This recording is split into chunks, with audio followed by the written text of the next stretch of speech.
Hello everyone, myself Sneha Yogesh Bhore and welcome to my channel Agri Guru Sneha. So today we are going to discuss about wheat cultivation. Wheat को हिंदी में गेहूँ बोलते हैं। आज हम गेहूँ के उत्पादन के बारे में डिस्कस करने वाले हैं। ओके, गेहूँ और राइस सबसे ज़्यादा इम्पोर्टेंट है।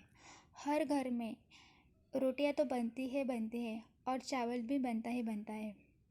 ओके, गेहूँ क्या है? एक घास है जिसकी खेती दुनिया भर में की जाती है। विश्व स्तर पर यह सबसे महत्वपूर्ण खाद्यान्न है। कुक उत्पादन में दूसरे स्थान पर गेहूँ है। गेहूँ से हम कुकीज़, केक, पास्ता, नूडल्स बनाते हैं और गेहूँ को सीमित सीमा तक वर्षों के लिए चारा फसल के रूप में लगाया जाता है। जैव ईंधन जैसे बियर, शराब, वोडका, किण्वन के लिए गेहूँ का उपयोग किया जाता है। तो आज के वीडियो में हम देखेंगे गेहूँ की उत्पत्ति कहाँ से हुई, उसके लिए सीड रेट कितना लगता है, क्लाइमेट कौन सा इसेंशियल है,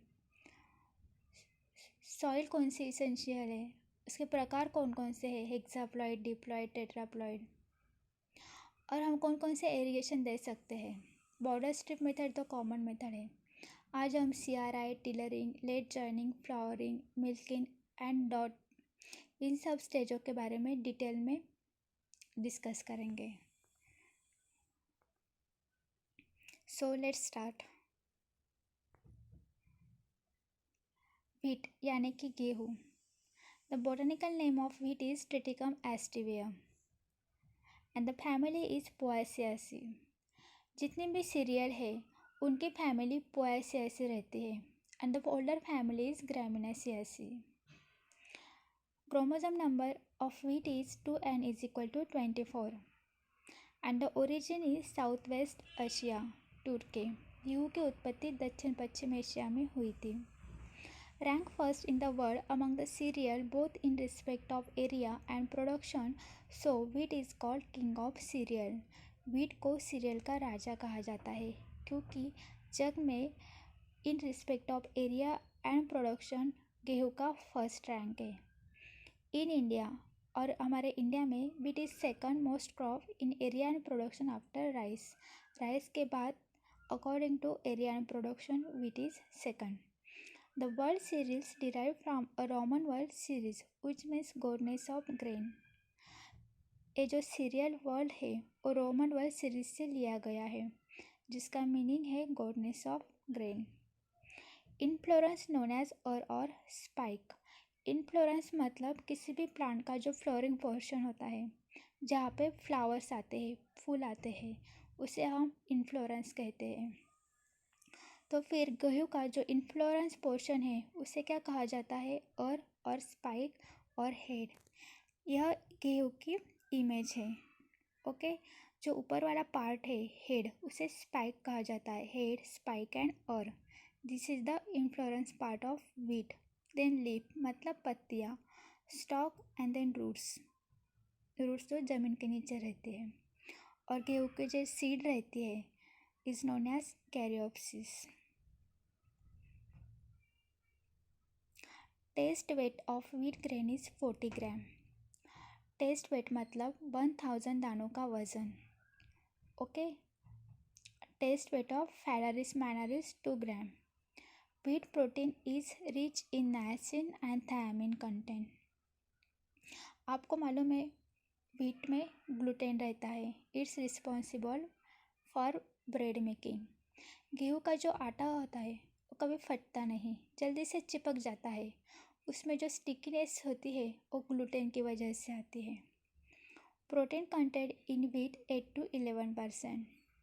first man made cereal is triticale. It is a cross between wheat and rye. This is very important according to your examination.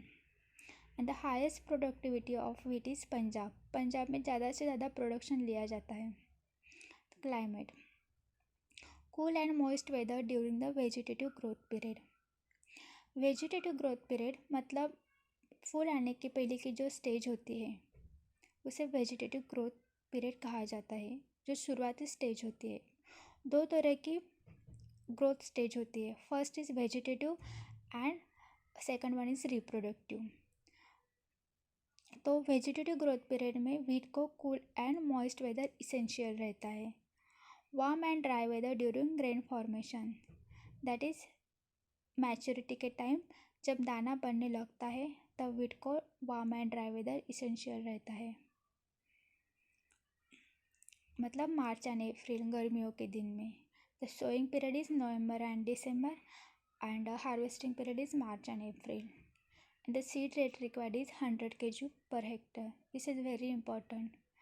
Example इस पे क्वेश्चन बनता है. What is the seed rate of wheat? That is 100 kg per hectare. Wheat is C3 long day plant. Soil is clay loam or loam structure. Soil should be neutral in its reaction. Soil कैसी लगती है? Clay, loam or loam structure. Alluvial soil is also best for wheat cultivation. हमने इसके बारे में soil types of soil में पढ़ा हुआ है. Go and watch it out. And the classification. गेहूँ के कौन कौन से प्रकार रहते हैं? The first one is triticale एस्टिवियम. इसे हम कॉमन ब्रीड वीट भी कह सकते हैं. It's hexaploid. हेक्साप्लॉइड मतलब 3 अलग प्रकार के डीएनए होते हैं और उनके 2 कॉपी होती है. Triticum aestivum and Triticum vulgare, these are the examples. And the chromosome number is 2n is equal to 24, occupying about 87% of wheat area. Introduced in India by Barlock from Mexico. Good for chapati making and bakery products. Triticale aestivum से हम क्या करते हैं? रोटियां बनाते हैं और bakery products के लिए यूज़ करते हैं. Then Triticum durum. ड्यूरम यानी macaroni wheat. Okay, it's also tetraploid.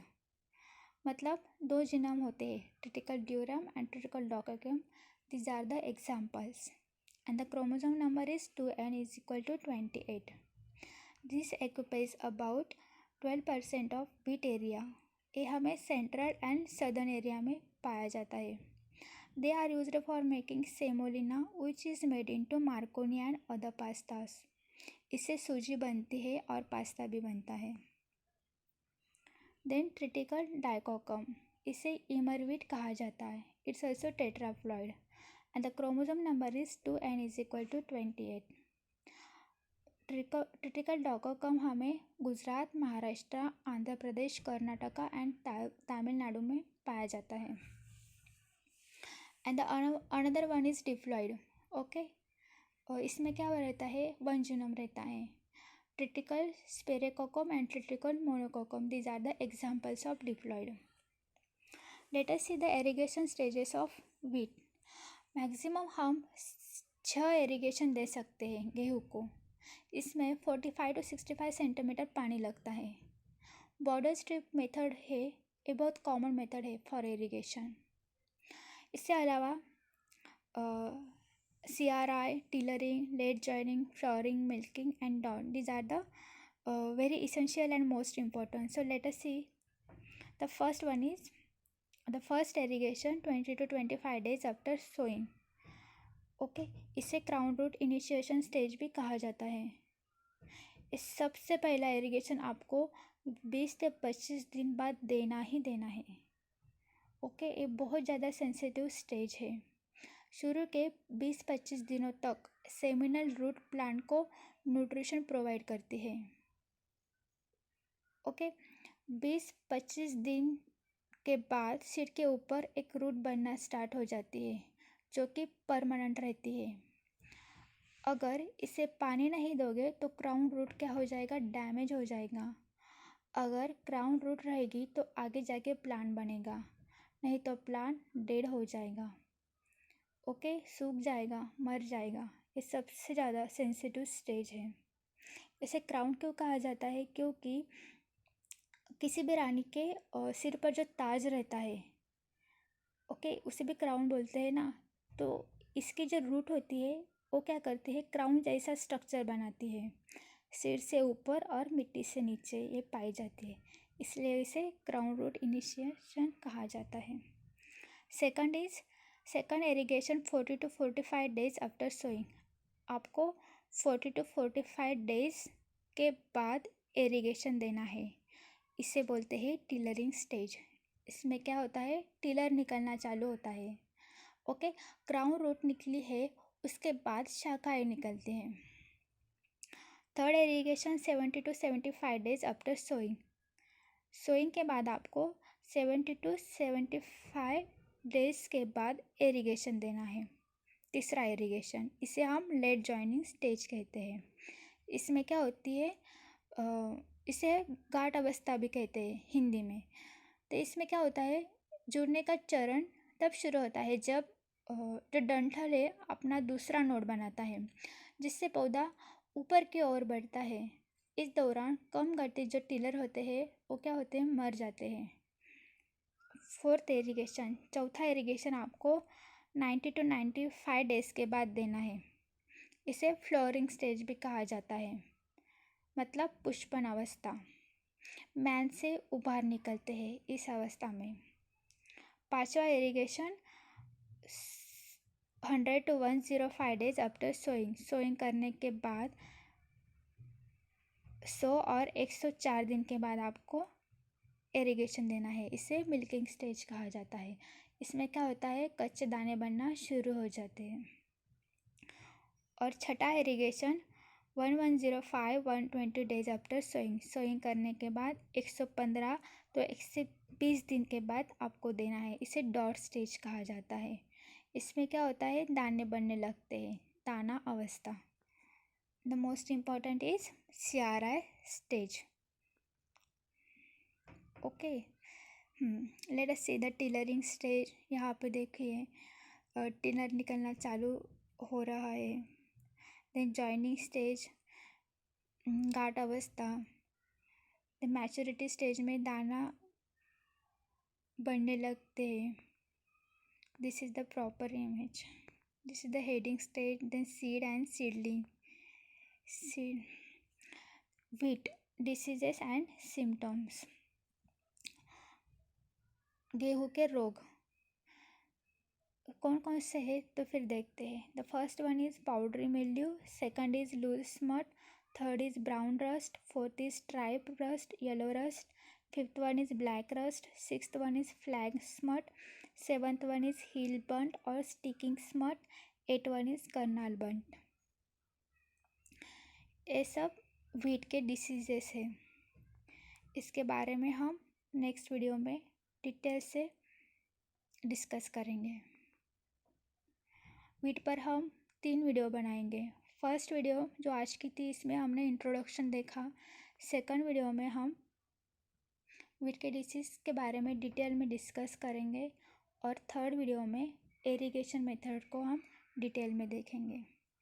I hope आज की वीडियो आपको समझ में आ गई होगी। फिर भी if you have any question then ask me in the comments. Thank you for watching my video.